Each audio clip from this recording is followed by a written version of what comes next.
Today, I bring another news about the NFL's greatest team, the Kansas City Chiefs, dear fans. At this moment, show your support, leave a like on the video, subscribe to the channel, and turn on the notification bell so you don't miss any updates. There is a constant and unwavering cycle in American sports. We love you when you're rising. We applaud you when you reach the top. We hate you when you stay there for too long. Welcome, Kansas City Chiefs, to the hate zone. You were a cute story before, but now America is tired of you, your star quarterback, your teddy bear-looking coach, your celebrity girlfriend, and, above all, your constant presence in the Super Bowl. Congratulations, Kansas City. You are the new Patriots. The NFL is always more fun when the league has a common enemy, and for almost 20 years, the New England Patriots played that role with glee, reaching Super Bowls in almost half of those seasons and winning 6 of them. Kansas City is on the path to that kind of success, 4 Super Bowls in 5 years, with 2 already won and a third possibly just days away. This is how you make everyone hate you. It's true that the Chiefs still can't control the deep-seated anger and disgust that the Patriots inspired in their time.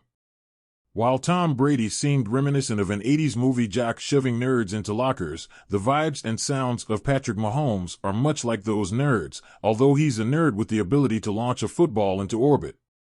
In their respective commercials, which, of course, is how we judge our athletes today, Brady always appears as a former high school bully, playing well for the cameras, while Mahomes never seems comfortable enough in his own skin to taunt anyone else. And then there's the sideline. While Bill Belichick looked stern during every glorious Super Bowl run, Andy Reid just exudes a more genial vibe, from his frozen mustache to his friendly and goofy personality on TV. Reid has the swagger of a lethal coach, thanking the people of Baltimore for their hospitality after beating them on their own field on Sunday was a cheeky move, but he doesn't resemble a never-satisfied boss or a distant, disapproving father. Still, what the Chiefs do is win. And not just win, but win in a way that breaks your heart, win in a way that makes you wonder why you bother trying. Nice regular season you had there, Miami, now welcome to the frozen hell. Want revenge on us for 13 seconds, Buffalo? Not this year. So you're the likely MVP, Lamar? Yes, we'll be intercepting those desperation passes now. Thanks for playing. The Patriots used to do this, as did other dynasties led by all-time icons. The 90s Chicago Bulls, for example, come to mind. There's an entire generation of NBA players without championship rings because of Michael Jordan's enduring dominance, Charles Barkley, Patrick Ewing, and Karl Malone, and you don't have to look far to see the NFL's equivalent in 2020.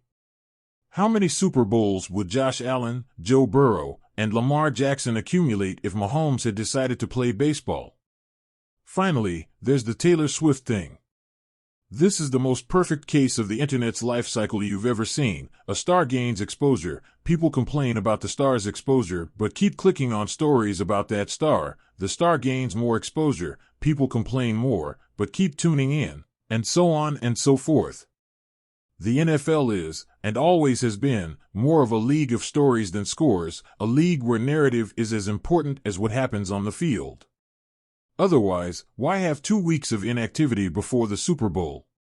Why flood the zone with media coverage in the days leading up to the game? Swift would have received the same coverage if she were dating a member, say, of the Carolina Panthers, except her January and February months would be completely open. There is no serious argument against Swift's overexposure. She's the world's most popular artist right now. Of course, she's going to draw the camera's attention at every game. Plus, would those who hate Swift prefer to see another photo of a team owner celebrating? Who cares if all of this is a carefully choreographed production for the cameras?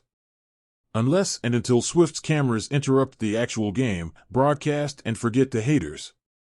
But the problem with hate is this: it's not rational and doesn't respond to logical arguments. In short, it's a joy to watch the Chiefs, led by a quarterback who may already be among the greatest of all time.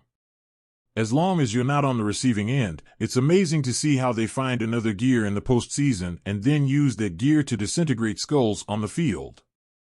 You just kind of wish it didn't happen so often, that's all. If the Detroit Lions had managed to win on Sunday, there would be no doubt which team America would be rooting for in the Super Bowl. The 49ers aren't exactly an underdog franchise just happy to be here. But if the Chiefs manage to win, expect Kansas City fatigue to reach new highs in the 2024 season. It's the price of winning in America.